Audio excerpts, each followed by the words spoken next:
है वो कुछ भोगते नहीं है। जैसे पॉइंट में हमने सुना कि यज्ञ तपस्या के भोक्ता को अर्थात शिव तो अभोक्ता है, लेकिन वो शंकर के द्वारा ही कार्य करते हैं और वही शंकर महादेव जो शिव समान बन जाते हैं, सारे विश्व का मित्र है। तो उनको जान करके उस त्रिलोकीनाथ को जानने वाले ही, जानना अर्थात ही ज्ञान, ज्ञान से शांति की प्राप्ति अर्थात बाप की पहचान से, यथार्थ पहचान से ही शांति की प्राप्ति। ये आज के श्लोक का सार हुआ। आज का श्लोक 5वें अध्याय का अंतिम श्लोक है। अभी से लेकर के कल के क्लास में 5वें अध्याय का सारे श्लोकों का भावार्थ का संक्षेप में सार हम देखेंगे। शुक्रवार के क्लास में 5वें अध्याय के श्लोकों में समस्याओं का समाधान उस पर देखेंगे, और शनिवार के क्लास में जो टॉपिक वाइज श्लोकों को डिवाइड किया हुआ है उसका संक्षेप में सार देखेंगे। तो 3 दिन 5वें अध्याय की ही रिवीजन चलेगी गीता क्लास में। इसीलिए क्योंकि रविवार को होने वाले श्लोक टेस्ट में पूरे 5वें अध्याय के संबंधित ही प्रश्न रहेंगे, इसीलिए 3 दिन में जो 5वें अध्याय का रिवीजन चलेगा उसे ध्यान से सुन के 5वें अध्याय को यदि ध्यान से पढ़ते हैं तो रविवार के श्लोक टेस्ट में पूरे 5वें अध्याय का जो प्रश्न होंगे उस पर सही रीति से उत्तर दे पाएंगे। अभी आगे है बेसिक कोर्स। बेसिक कोर्स में अभी तक हमने देखा भगवान रचता है, उनका ये कार्य है रचता, और इसमें ये समझते हैं लोग कि भगवान कोई भौतिक चीजों को रचते हैं, जैसे मनुष्यों को जन्म देना, ये भगवान का कर्तव्य समझते। लेकिन ये किस तरह से भगवान के कर्तव्य को गलत समझा है मनुष्यों ने, उसे हमने पहले क्लास में देखा है। इसी तरह से प्रकृति की जो शक्तियां है, सूरज चमकना, बारिश होना, हवा बहना, तो ये सारी ही जो प्रकृति की शक्तियां है उससे भी भगवान के कर्तव्य समझ लेते हैं। लेकिन उसे भी हमने समझा कि वास्तव में ये गलत है। प्रकृति की अपनी शक्तियां है और वो अपने चक्र अनुसार ही कार्य करते रहती है। अब इसके अलावा ये तो समझ लिया कि भगवान रचता है, लेकिन क्या रचते हैं यथार्थ रीति से वो अगले क्लास में देखेंगे। आगे भगवान का दूसरा कर्तव्य है पालनहार। तो इसके बारे में भी मनुष्यों ने जो गलत अर्थ उठाया है, किस तरह से गलतफहमी निर्माण हुई है मनुष्यों के मन में, उसे भी देखते हैं। भगवान का दूसरा कर्तव्य पालना करना। अब क्या पालना करते हैं भगवान? पालनहार कहे जाते हैं, तो किसकी पालना करते हैं? भगवान तो सबकी पालना करने वाले हैं, लेकिन मनुष्यों ने ये बात को समझ लिया, पालना करने का अर्थ जो भी अन्न मिलता है, धन मिलता है, रोजी मिलती है, जीवन चलाने के लिए जो भी आवश्यक चीजें हैं, जीवन जिससे चलता है, रोटी, कपड़ा, मकान, अर्थात अन्न, धन, रोजगारी, तो इसी के द्वारा तो मनुष्यों के जीवन की पालना होती है, जीवन चलता है। तो ये समझते हैं लोग कि भगवान ही ये सब देकर, अर्थात अन्न, धन, रोजी भगवान ही देते हैं और हमारी पालना करते हैं। अब इससे हम समझते हैं, जैसे बच्चों को जीवन चलाना है तो उनके माता पिता उनकी पालना करते हैं, उनका जीवन को संभालते हैं, संवारते हैं। उसे पालना का कर्तव्य कहा जाता है। अब प्रश्न आता है कि क्या मनुष्य जो भी रोज का खान पान करते हैं वो भगवान देता है? अब इसमें सबसे पहला बात है, मनुष्य अगर रोज कमाए तो उन्हें खाना मिलता है। जितनी मेहनत करते हैं उतना अच्छी रोजी रोटी धन उनको मिलता है। और यदि वो मनुष्य कमाए ही न करे, कुछ मेहनत ही न करे, तो क्या उन्हें अपने जीवन के लिए भोजन मिलेगा? क्या उन्हें अपने जीवन के भविष्य के लिए धन की प्राप्ति होगी? नहीं हो सकती है। तो जब मनुष्य कमा रहा है, परिवार का मुखिया कमाते हैं और परिवार को चलाते हैं, अपने बच्चों को पालते हैं, तो इसमें तो जो करने वाला व्यक्ति है, परिवार का मुखिया, उसकी मेहनत का उसे मुआवजा मिलता है। फिर इसमें भगवान का क्या कर्तव्य हुआ? अगर कोई परिवार का कर्ता या कोई भी मनुष्य यदि कमाई न करे तो क्या उनका परिवार चलेगा? क्या उनके पेट के लिए रोजी रोटी मिलेगी? नहीं मिल सकती है। तो फिर इसमें भगवान का कर्तव्य कैसे कह सकते हैं कि भगवान ही रोजी रोटी देकर, अन्न धन देकर पालना करते हैं? ऐसे तो नहीं होगा, क्योंकि मनुष्य कमाई नहीं करेगा तो कुछ मिलेगा ही नहीं। दूसरी बात है, जैसे हमने समझा कि भगवान मनुष्यों के इन स्थूल शरीरों को, जो 5 तत्वों का हड्डी मांस का पुतला है, उसे जन्म नहीं देते हैं। उसे जन्म देने वाले तो माता पिता है। हर प्राणियों के शरीरों के जन्मदाता उनके माता पिता होते हैं, भगवान नहीं। इसी तरह से जब जन्म के निमित्त भगवान नहीं, तो ये भौतिक चीजों के द्वारा जीवन चलाने के लिए पालना जिसे कहा जाता है, उसके निमित्त भगवान कैसे कहे जा सकते हैं? अब इसके लिए ही बात है, दुनिया में ऐसे कई लोग हैं जिन्हें अन्न का दाना भी नहीं मिलता है, पहनने के लिए कपड़ा नहीं मिलता, रहने के लिए मकान नहीं मिलता।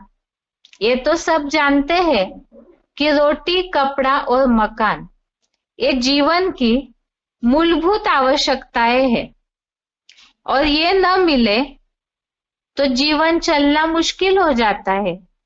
और आज अगर हम दुनिया की सामाजिक स्थिति देखें, राष्ट्रीय स्तर पर ही नहीं, वैश्विक स्तर पर भी जो आकलन किया जाता है, उसमें परसेंटेजली कई ऐसे लोग हैं जो बहुत ही गरीब है। विश्व के लिए ये बड़ी समस्या हो गई है, गरीबी। कई ऐसे लोग हैं जिनको खाने के लिए दाना नहीं मिलता है, पहनने के लिए कपड़ा नहीं, कई फुटपाथों पे रहते हैं, कई तो ठंड के मारे मर भी जाते हैं, कई ऐसी बुरी हालत में लोग जी रहे हैं। तो क्या इसे पालना भगवान की कहा जाएगा? हमने तो इसके पहले समझा है कि भगवान तो किसी के साथ भी कोई प्रकार का पक्षपात नहीं करते हैं। फिर ये जो मनुष्यों ने समझा है कि भगवान पालनहार है, अर्थात खाना पीना, कपड़ा, मकान, धन देते हैं, अगर ये बात सच होती तो फिर दुनिया में ये असमानता कैसे आ गई? क्योंकि भगवान तो सदैव कल्याणकारी है, तो फिर वो ऐसे गरीब लोगों के साथ पक्षपात वाला, अकल्याण वाला कर्तव्य कैसे कर सकते हैं? इसका मतलब ये है, जैसे भगवान जन्म नहीं देते स्थूल शरीरों को, इसी तरह से इन भौतिक चीजों के द्वारा मनुष्यों के जीवन को चलाना ये भी भगवान का कर्तव्य नहीं है। इसी तरह से लोग समझते हैं कि ये जो जल वायु दुनिया में मिल रहा है तो ये भी भगवान हमें मुफ्त में देते हैं, तो वो दाता है। वास्तव में ये भी गलत है, क्योंकि इसे हमने समझा ये प्रकृति की शक्तियां है और ये तो फ्री में ही प्रकृति सभी मनुष्यों को जीवन चलाने के लिए देती है। अब बात चल रही थी भगवान पालनहार है, तो फिर आज की दुनिया में जो असमानता है, तो ऐसी असमानता भगवान का पक्षपात कैसे हो सकता है? क्योंकि आज की दुनिया में कई ऐसे लोग हैं जो बहुत गरीब है, भटकते रहते हैं, तो उनका जिम्मेवार कौन है? क्या भगवान है? नहीं। क्यों नहीं है? क्योंकि इसके पहले हमने समझा है पाप और पुण्य, सुख और दुख और भाग्य दुर्भाग्य, ये सारा मनुष्यों के अपने कर्मों पर आधारित है। जैसे अभी अभी हमने पालना के कर्तव्य में एक बात देखी कि मनुष्य अगर कमाई करे तो वो खाएगा, यदि नहीं कमाएगा तो नहीं खाएगा, तो इसमें भगवान का हस्तक्षेप नहीं कहा जा सकता।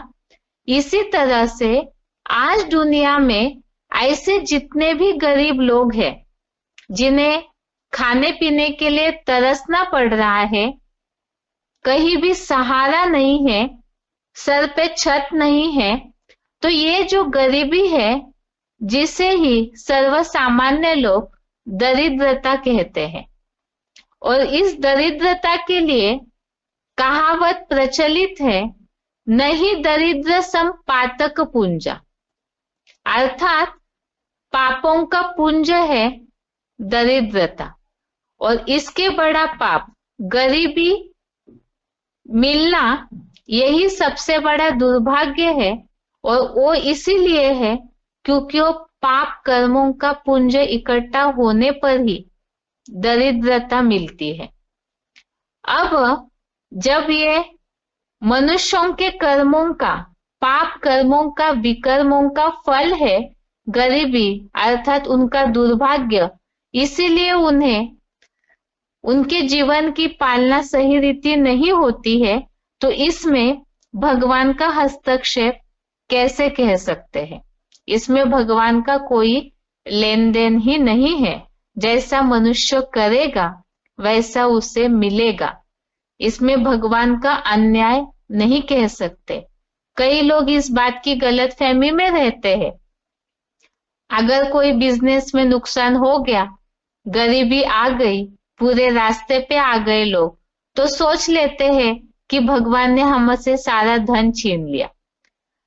लेकिन वास्तव में कोई ना कोई ऐसा पाप कर्म हो जाता है जिसके कारण उनकी रोजी रोटी उनके हाथ से चली जाती है, तो ये उनके विकर्मों का फल है। अब जैसे पालना के कर्तव्य में रोजी रोटी भगवान का कर्तव्य नहीं है, ये मनुष्यों का कर्मों का फल है। इसी तरह से बात आई जल वायु आदि देने की बात। प्रकृति के द्वारा जीवन चलाने के लिए आवश्यक चीजें हैं पानी और हवा, जिससे जीवन चलता है। इसके लिए भी मनुष्य समझते हैं कि ये भी भगवान ही देते हैं। तो क्या ये वास्तविकता है? वास्तव में इसके पहले ही हमने देखा कि प्रकृति जो है वो अनादि है। गीता में भी इसका उल्लेख आया कि ये तो शुरुआत इसकी हुई नहीं, ये तो रची रचाई है। अर्थात प्रकृति के 5 तत्व जो है वो बने बनाए हैं और वो मनुष्यों के जीवन को चलाने के लिए ही बने हुए। ये तो अरस परस है, क्योंकि मनुष्यों का शरीर भी 5 तत्वों का बना है और उन 5 तत्वों को पोषण करने के लिए ही प्रकृति के 5 तत्व मददगार है। भगवान उन्हें देने की तो बात ही नहीं है। क्यों नहीं है? क्योंकि ये तो प्रकृति के लिए कहा जाता है कि उसके पास इतनी धन संपत्ति है, जल और वायु की, वो कभी भी खूटती नहीं है। वो सुखदायी है कब? जब वो सतो प्रधान होती है। इसमें भगवान के हस्तक्षेप की बात ही नहीं है, क्योंकि भगवान रचता है तो वो अलग अर्थ में है। ये तो हमने समझा कोई भी स्थूल या भौतिक चीजों में रचने की बात भगवान का कर्तव्य में नहीं आती है। दूसरी बात, अब ये जो प्रकृति के 5 तत्व है, जब सुखदाई है, शीतल हवा दे रहे हैं, प्यास बुझा रहे हैं, तो प्रकृति के तत्व भगवान की देन समझते।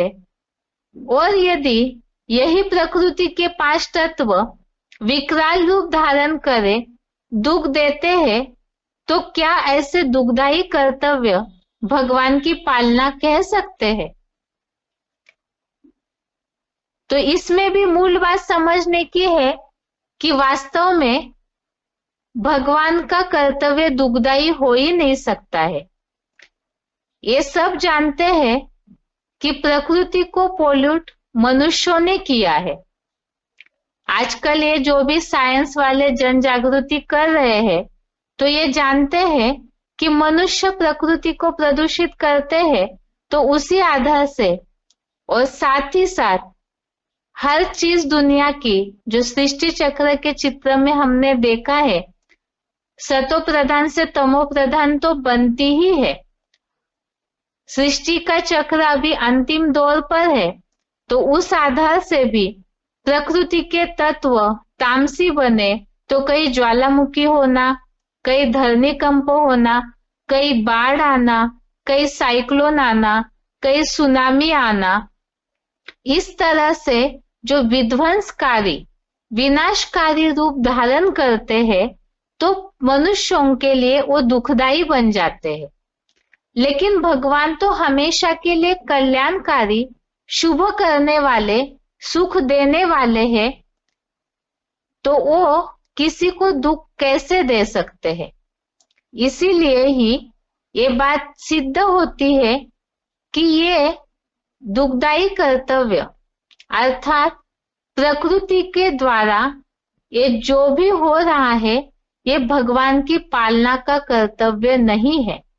वो तो प्रकृति रची रचाई है, अनादि है, और चक्र तो चलते ही रहता है। उस अनुसार प्रकृति में परिवर्तन स्वतः ही होता है। प्रकृति की अपनी शक्तियां है, इसीलिए ही वो भगवान के कर्तव्य में नहीं आता है। तो भगवान पालना तो करते हैं, लेकिन इस अर्थ में नहीं जिस तरह से भौतिक अर्थ से मनुष्यों ने समझ लिया है। भगवान पालना करते हैं, लेकिन उसका क्या रहस्य है वो आगे हम कोर्स में देखेंगे। आगे है भगवान का तीसरा कर्तव्य, विनाश या संहार करना। अब इसमें भी मनुष्यों ने इसे भी स्थूल दृष्टि से ले लिया। जैसे जन्मों को समझ लिया कि मनुष्यों के शरीरों को भगवान जन्म देते, लेकिन इससे तो हमने समझा कि वो किस तरह से गलत है। इसी तरह से विनाश के कर्तव्य को लेकर लोग समझते हैं कि मृत्यु भी भगवान के हाथ में है। जो लोग इस बात को ज्यादा मानते हैं, जीवन मरण विधि हाथ। लेकिन क्या यह सच है? कोई अगर कोई भी कारण से मरता है, तो उसके लिए भगवान को दोष लगाना सही है? इसके लिए ही क्या सही है और क्या गलत है? क्या भगवान प्रकृति के नियमों को तोड़ते हैं? वो तो समझा नहीं तोड़ते हैं। फिर भगवान पे इस तरह का दुखदायी कर्तव्य का दोष क्यों लगाते हैं मनुष्य? इसे कल के क्लास में देखते हैं। आज के लिए गीता क्लास, यहाँ तक ही। ओम शांति।